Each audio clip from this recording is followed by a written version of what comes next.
آدم علیہ السلام کے بعد 1000 سال تک توحید پر قائم رہنے کے بعد ان لوگوں میں بت پرستی اس طرح شروع ہوئی کہ ان برے لوگوں میں بعض نیک لوگ بھی تھے۔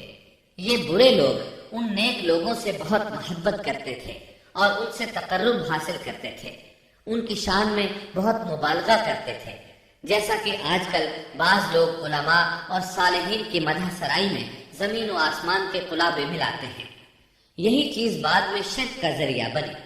امام بخاری رحمۃ اللہ علیہ نے سورہ نوح آیت 23 میں اللہ کے فرمان اور انہوں نے کہا کہ ہرگز اپنے معبودوں کو نہ چھوڑنا اور نہ ود اور سوا اور یغوث اور یعوق اور نصر کو چھوڑنا کی تفسیر کرتے ہوئے ابن عباس رضی اللہ عنہما سے روایت کی ہے۔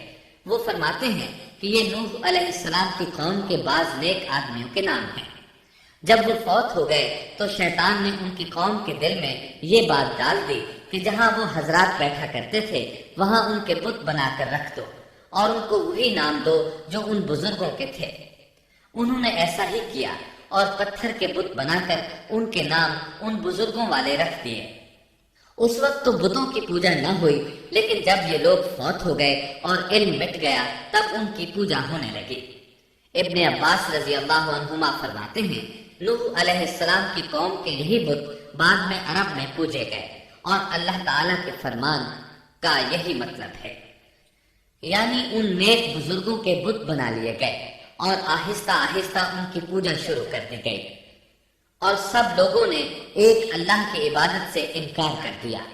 نوح علیہ السلام اکیلے اس دنیا میں موحد اور توحید پرست باقی رہ گئے۔ نوح علیہ السلام کا نسب کچھ یوں ہے: نوح بن لامک بن متو شلح بن ادریس۔ اس طرح ادریس علیہ السلام ان کے پردادا ہوئے۔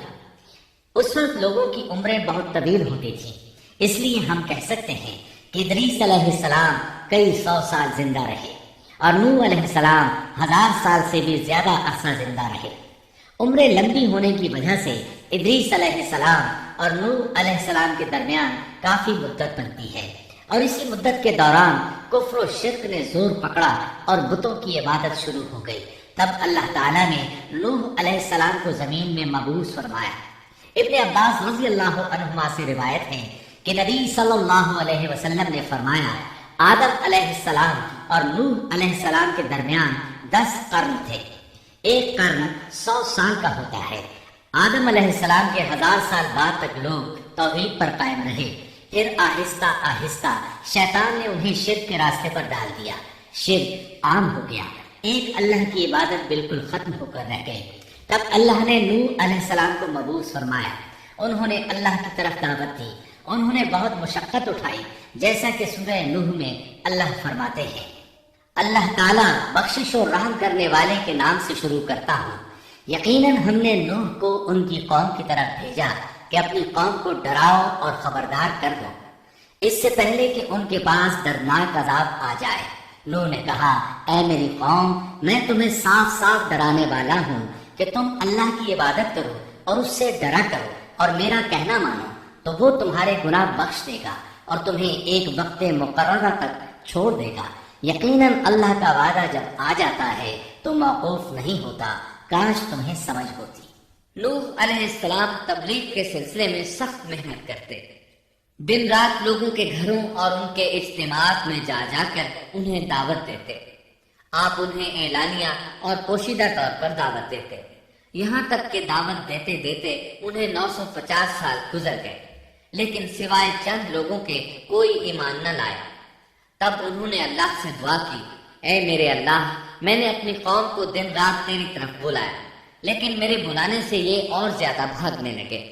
انہوں نے اپنے کانوں میں انگلیاں ٹھونس لیں، اپنے اوپر کپڑے اوڑھ لیے اور کہنے لگے ہم تیری شکل دیکھنا نہیں چاہتے۔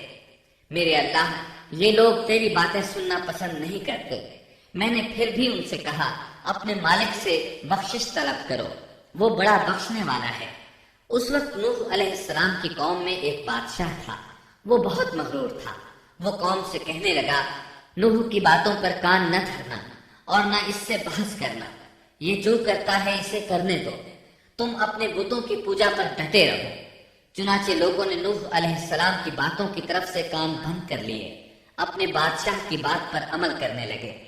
تب نوح علیہ السلام نے اللہ سے فریاد کی، اے پروردگار، یہ میرا کہنا نہیں مانتے، ان لوگوں کی سنتے ہیں جن کی اولاد اور مال نے انہیں فائدہ تو نہ دیا، الٹا نقصان پہنچایا، اور انہوں نے میرے ساتھ بڑا داؤ کیا، یعنی دوسروں کو میرے درپے کر دیا، خود بھی مجھے ستانے میں کوئی کسر نہ چھوڑی، اور آپس میں ایک دوسرے سے کہنے لگے اپنے دیوتاؤں کو نہ چھوڑنا، نہ ود اور نہ سوا اور نہ یغوث اور نہ یعوق اور نہ نصر کو چھوڑنا۔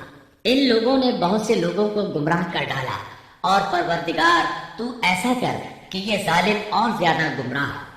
اس طرح نوح علیہ السلام نے 950 سال دن رات لوگوں کو اللہ کی طرف بلایا، لیکن اتنے طویل عرصہ میں صرف 80 کے قریب لوگ مسلمان ہوئے، اور ان ایمانداروں کی اکثریت فقراء، مساکین، ناتواں اور غلام قسم کے لوگوں پر مشتمل تھی، جن کی معاشرے میں کوئی حیثیت نہیں ہوتی۔ مشکل سے 10 ایماندار ایسے ہوں گے جو شرف و جاہ کے مالک ہوں گے۔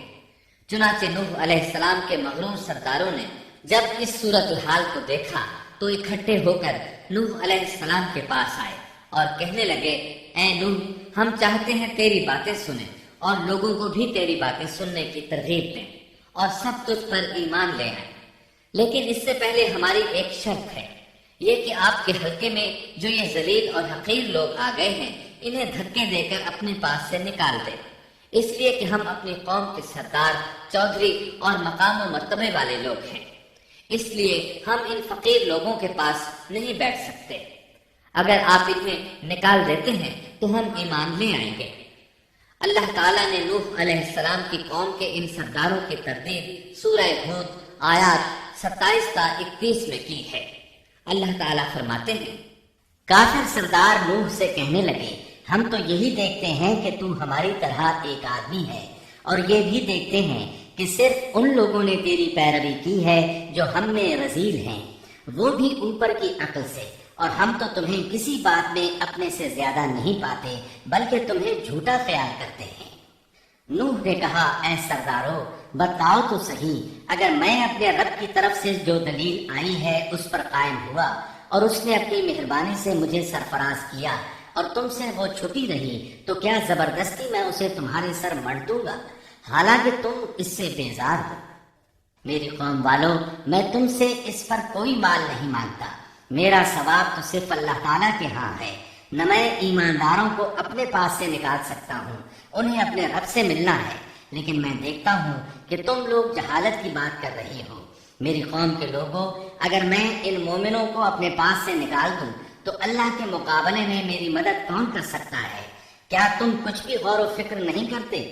میں تم سے یہ نہیں کہتا کہ میرے پاس اللہ کے خزانے ہیں اور میں غیب کا علم بھی نہیں رکھتا، نہ میں یہ کہتا ہوں کہ میں کوئی فرشتہ ہوں، نہ میرا یہ قول ہے کہ جن پر تمہاری نگاہیں ذلت سے پڑ رہی ہیں اللہ تعالیٰ انہیں کوئی نعمت دے گا ہی نہیں، ان کے دل میں جو ہے اللہ اسے بخوبی جانتا ہے، اگر میں ایسی بات کہوں تو یقیناً میرا شمار ظالموں میں سے ہوگا۔ اس پر نوح علیہ السلام کی قوم اور اکڑ گئی اور وہ کہنے لگے، اے نوح، بس بہت ہو گیا، تو نے ہمیں بہت ڈرا دھمکا دیا، اب اگر تو سچا ہے تو جس چیز کا وعدہ تو ہم سے کرتا تھا اس کو لے آ۔ نوح علیہ السلام نے ان کی بات سن کر کہا، عذاب لانا تو اللہ کا کام ہے، اللہ کو کوئی عاجز نہیں کر سکتا، اور جب اس کا عذاب آ جائے گا تو کوئی بھاگ نہیں سکے گا۔ اس کے بعد نوح علیہ السلام کی قوم کا ان سے آمنا سامنا ہوا تو انہوں نے ان سے کہا، اے میری قوم، اگر تم پر یہ گراں گزرتا ہے کہ میں تم میں رہتا ہوں اور تمہیں اللہ کی باتیں سنا رہا ہوں، تم اس سے چڑھتے ہو اور مجھے نقصان پہنچانے کے درپے رہتے ہو، تو سنو، میں صاف کہتا ہوں، مجھے تمہارا کوئی خوف نہیں، تمہاری کوئی پرواہ نہیں، تم سے جو ہو سکے کر گزرو، میرا جو بگاڑ سکتے ہو بگاڑ دو، تم اپنے شریکوں اور جھوٹے معبودوں کو بھی بلا لو اور مل جل کر مشورے کر کے بات کھول کر پوری قوت کے ساتھ مجھ پر حملہ کرو، تمہیں قسم ہے تم میرا جو بگاڑ سکتے ہو بگاڑ لو، اس میں کوئی کسر اٹھا نہ رکھو، مجھے بالکل مہلت نہ دو، اچانک مجھے گھیر لو، میں بالکل بے خوف ہوں، اس لیے کہ تمہارے راستے کو میں باطل جانتا ہوں، میں حق پر ہوں، حق کا ساتھی اللہ ہوتا ہے، میرا بھروسہ اسی عظیم ذات پر ہے، مجھے اس کی قدرت کی بڑائی معلوم ہے۔ نوح علیہ السلام نے واضح الفاظ میں اپنی قوم کو چیلنج دیا، لیکن کسی میں طاقت نہ ہوئی کہ وہ نوح علیہ السلام کا مقابلہ کر سکے۔ چنانچہ کہنے لگے، اسے چھوڑ دو، یہ مجنون اور بے وقوف ہے، نعوذ باللہ۔ بہرحال معاملہ اسی طرز پر چلتا رہا، یہاں تک کہ سال ہر سال گزر گئے، لیکن کوئی مسلمان نہ ہوا۔ پھر پہاڑ پر رہنے والے لوگ روز بروز برائی میں ترقی کرتے چلے گئے، اور جو لوگ شروع میں ایمان لائے تھے ان کے علاوہ اور کوئی شخص ایمان نہ لایا۔ نوح علیہ السلام انہیں مسلسل دعوت دیتے رہے مگر بے اثر، یہاں تک کہ اللہ تعالیٰ نے نوح علیہ السلام کی طرف وحی کی کہ اب کوئی شخص ایمان نہیں لائے گا۔ اللہ تعالیٰ سورہ ہود میں فرماتے ہیں، نوح کی طرف وحی کی گئی کہ آپ کی قوم میں سے جو ایمان لا چکے ہیں ان کے سوا اور کوئی اب ایمان نہیں لائے گا، بس آپ ان کے کاموں پر غمگین نہ ہوں۔ مطلب یہ تھا کہ آپ غم نہ کریں، اللہ کا حکم اب پورا ہونے والا ہے۔ غور فرمائیں، نوح علیہ السلام کے جذبے کو دیکھیے، مسلسل 950 سال تک دعوت دیتے رہے، لوگ انہیں جھٹلاتے رہے، لیکن پھر بھی ان سے نا امید نہ ہوئے۔ اب جب کہ اللہ کی طرف سے وحی آ گئی کہ ان میں سے اور کوئی ایمان نہیں لائے گا اور کسی میں طاقت نہیں کہ انہیں ہدایت عطا فرمائے، تو نوح علیہ السلام نا امید ہو گئے اور انہوں نے اپنی قوم پر بددعا کی۔ اس کا ذکر اللہ تعالیٰ نے سورہ نوح آیات 26 تا 28 میں کیا ہے۔ نوح نے کہا، اے میرے پروردگار، تو روئے زمین پر کسی کافر کو رہنے سہنے والا نہ چھوڑ، اگر تو انہیں چھوڑے گا تو یہ یقیناً تیرے اور بندوں کو بھی گمراہ کر دیں گے، اور ان کے ہاں جو اولاد ہوگی وہ بھی بدکار ناشکرے ہوں گے۔ اے میرے پروردگار، تو مجھے اور میرے ماں باپ کو اور جو بھی ایماندار ہو کر میرے گھر آئے اور تمام مومن مردوں اور عورتوں کو بخش دے، اور کافروں کو سوائے ہلاکت کے اور کچھ نہ دے۔ اللہ تعالیٰ فرماتے ہیں کہ جب نوح علیہ السلام نے ہمیں مدد کے لیے پکارا تو پھر ہم نے اس کی مدد کی اور اسے ایک بڑی کشتی بنانے کی وحی کی، لیکن نوح علیہ السلام نہیں جانتے تھے کہ وہ اتنی بڑی کشتی کیسے بنائے، اور نہ ہی وہ بڑھئی تھے کہ اس کام سے واقف ہوتے۔ اس لیے اللہ تعالیٰ نے ان کی طرف یہ وحی کی کہ ہماری آنکھوں کے سامنے اور ہماری وحی کے مطابق ایک کشتی تیار کرو۔ اللہ نے وحی کے ذریعے ان کی رہنمائی کی کہ وہ اس طرح کریں، اور مزید تعلیم کے لیے جبرائیل علیہ السلام کو بھیج دیا۔ وہ انہیں بتلاتے گئے کہ اس طرح کشتی تیار کرو۔ نوح علیہ السلام ایک پہاڑ پر رہتے تھے، ان کے ارد گرد درخت نہیں تھے، نہ پانی تھا، چنانچہ انہوں نے بہت سے درخت اگائے، پھر ان کو کاٹا اور پہاڑ پر بیٹھ کر کشتی تیار کرتے رہے۔ آپ بڑے بڑے تختے بناتے اور لوہا لاتے اور ان سے کیل تیار کرتے، پھر ان کیلوں کو تختوں میں ٹھوکتے، آپس میں ان تختوں کو ملاتے، یہاں تک کہ ایک بہت بڑی مضبوط اور دیو ہیکل کشتی تیار ہو گئی۔ ایک روایت کے مطابق نوح علیہ السلام نے اس کو 100 سال میں تیار کیا۔ یہ تھی وہ کشتی جسے نوح علیہ السلام نے اللہ کی ہدایت کے مطابق تیار کیا تھا۔ سورۃ القمر آیت 13 میں ارشاد ہوتا ہے، اور ہم نے نوح کو اس کشتی میں سوار کیا جو تختوں اور کیلوں سے بنی ہوئی تھی۔ نوح علیہ السلام نے دعوت کا کام چھوڑ دیا اور کشتی بنانے لگے۔ وہ لوگ جب انہیں کشتی بناتے دیکھتے تو ان کا مذاق اڑاتے، کہتے، نوح پہلے تو نبی تھا، اب بڑھئی بن گیا۔ مزید کہتے، یہ کیسا مجنون ہے کہ پہاڑ پر کشتی بنا رہا ہے، تعجب ہے اس پر۔ اللہ نے ان کافروں کے مذاق کا ذکر سورہ ہود آیات 38 اور 39 میں کیا ہے۔ نوح کشتی بنانے لگے، اس کی قوم کی جو جماعت اس کے پاس سے گزرتی وہ اس کا مذاق اڑاتی۔ وہ کہتے، اگر تم ہمارا مذاق اڑاتے ہو تو ہم بھی تم پر ایک دن ہنسیں گے جیسے تم مسخرہ پن کر رہے ہو۔ تمہیں بہت جلد معلوم ہو جائے گا کہ کس پر عذاب آتا ہے، جو اسے رسوا کرے اور اس پر ہمیشہ کا عذاب اتر آئے۔ اس کشتی کا حلیہ ابن عباس رضی اللہ عنہما سے ایک روایت میں یوں آیا ہے۔ وہ بیان کرتے ہیں کہ نوح علیہ السلام نے پہاڑ پر ایک کشتی تیار کی اور اسے تارکول سے لت پت کیا۔ اسی وقت سے تارکول کا ظہور ہوا۔ اس کشتی کا طول 300 گز، اونچائی 30 گز اور عرض 50 گز تھا۔ ایک اندازے کے مطابق اس کا طول 1 کلومیٹر سے زیادہ تھا اور اس کی بلندی اور گہرائی کے بارے میں کہا گیا ہے کہ 30 ہاتھ تھی، اور یہ کشتی عام کشتیوں کی طرح اوپر سے کھلی ہوئی نہیں تھی، بلکہ جس طرح اس کو نیچے سے بند کیا گیا تھا اسی طرح اوپر سے بھی بند کیا گیا تھا، تاکہ اوپر سے جو بارش برسے وہ انہیں نقصان نہ دے، اور جس طرح نیچے والے غرق ہونے سے محفوظ رہیں اسی طرح اوپر والے بھی محفوظ رہیں۔ گویا وہ ایک گیند کی مانند تھی۔ اس میں الگ الگ 3 درجے بنائے گئے تھے، ہر درجے میں ایک دروازہ تھا، اور یہ 3 دروازے اس طرح تھے کہ ہر دروازے کے اوپر ایک دروازہ تھا۔ یہ اس کشتی کا حلیہ تھا جس کے راوی ابن عباس رضی اللہ عنہما ہے۔ یہ کشتی آج بھی موجود ہے۔